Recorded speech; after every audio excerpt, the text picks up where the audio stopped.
Du coup, le défi, c'était de faire une formation de 2 jours, voire 4 jours en 2 heures. Et est-ce que c'est maîtrisé? Ah bah oui, à l'aise. Aujourd'hui, il y a particulier, je vais à Paris et je vais pas souvent à Paris pour donner un cours, 2 cours à des assistants managers et des managers. Et alors, le sujet, ça va être la communication.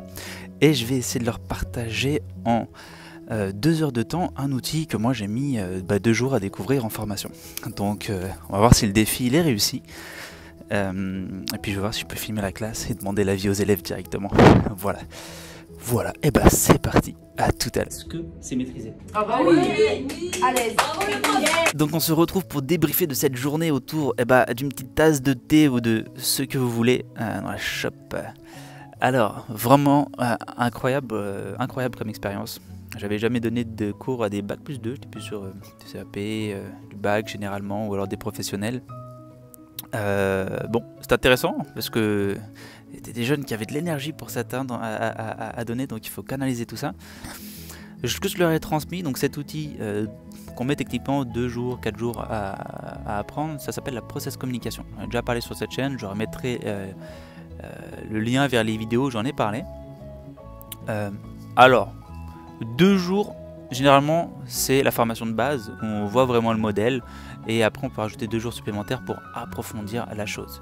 Cet outil définit l'être humain comme composé de 6 types de personnalités. Et ce qui est intéressant, c'est que du coup, on a ces 6 en soi. Moi, je considère un peu du coup ces types un peu comme des énergies qui s'affirmeraient avec plus ou moins de vigueur en fonction de nos besoins, tout simplement. Il y a plein de tests de personnalité, hein. Vous avez le MBTI qui est le plus connu, qui définit 16 types de personnalités, vous avez l'énéagramme qui en définit 9, la Comcolor qui en définit 4, la ProcessCom qui en définit 6, et puis moi celui-là que j'utilise le plus c'est le PEA, qui pour moi est celui-là avec qui on peut faire le plus de choses, au-delà de se connaître pour se transformer, comme j'aime bien dire. Je vous mettrai aussi le lien vers tout ça dans la bio. La ProcessCom, du coup, pour rapidement comprendre, ça définit l'être humain comme animé de 6 grands types de personnalités.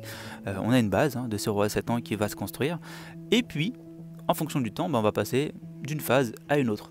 Moi, j'aime bien prendre comme exemple, vous savez, vous avez des fois des potes avec qui vous étiez bien proches quand vous étiez jeune. Et puis, la vie avance. Et vous vous dites, oh, c'est plus la même personne, en fait, la personne a changé. Et elle n'a pas changé, en fait. Donc, de 1, elle a grandi. Mais de 2, elle est peut-être passée d'une phase à une autre. Et elle a de nouvelles questions existentielles, elle a de nouveaux besoins. Et c'est ça en fait qui vient transformer un peu sa façon de voir la vie et puis sa façon de se comporter, tout simplement. Parce que ce qu'on ne dit pas quand on fait des tests de personnalité, c'est que notre personnalité se construit sur des besoins profonds.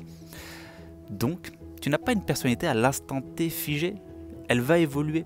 Et tu fais un test de personnalité aujourd'hui, tu en fais un dans 10 ans, ce sera peut-être différent. Tout simplement parce que tu auras des besoins différents. Voilà. Donc c'était une très bonne expérience. Je suis vraiment content de leur avoir transmis ça. Et j'ai même pu faire un petit peu d'hypnose avec eux. Alors, je sais pas si vous arrivez sur cette chaîne, voilà, je me suis formé à l'hypnose dernièrement. Et ce qui est intéressant, c'est que quand on partage un outil, il faut le faire évoluer.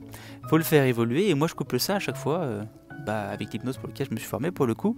Où, vu qu'on a ces 6 types de personnalités en soi, avec l'hypnose, je peux aller chercher la dynamique, la ressource d'un type de personnalité. Par exemple, imaginons, moi de nature, je suis introverti. Je suis introverti, mais demain, je sais pas, je dois monter sur scène ou je dois aller devant une classe animer un cours. Si j'y vais en mode introverti, ça va être pas facile de capter l'attention ou ne serait-ce que d'incarner une figure d'autorité. Donc, je vais chercher une ressource à l'intérieur de moi, un peu plus extravertie. Pour de 1 pouvoir mettre du ludisme et puis de 2 pouvoir captiver une classe. Parce que mine de rien, c'est du sport d'enseigner. Et moi j'ai beaucoup de respect pour les profs qui donnent cours dans des classes où il y a plus de 30 élèves. Là où j'interviens souvent on est une quinzaine, on est rarement plus de 20. Donc en même temps c'est un confort. C'est un confort. Et j'en suis conscient. Voilà. Et je voulais finir sur quelque chose qui pour moi est important. Si je dis qu'on peut faire en 2 heures quelque chose qu'on peut faire en 2 jours, c'est pas anodin. Comme je dis, dans l'école, pour moi, il manque les fondamentaux. C'est-à-dire apprendre à vivre ensemble, apprendre à aimer, apprendre à s'aimer, apprendre à vivre ensemble, tout simplement. Et du coup, en se concentrant sur des fondamentaux, on voit qu'on peut gagner beaucoup de temps et qu'on pourrait rajouter des matières.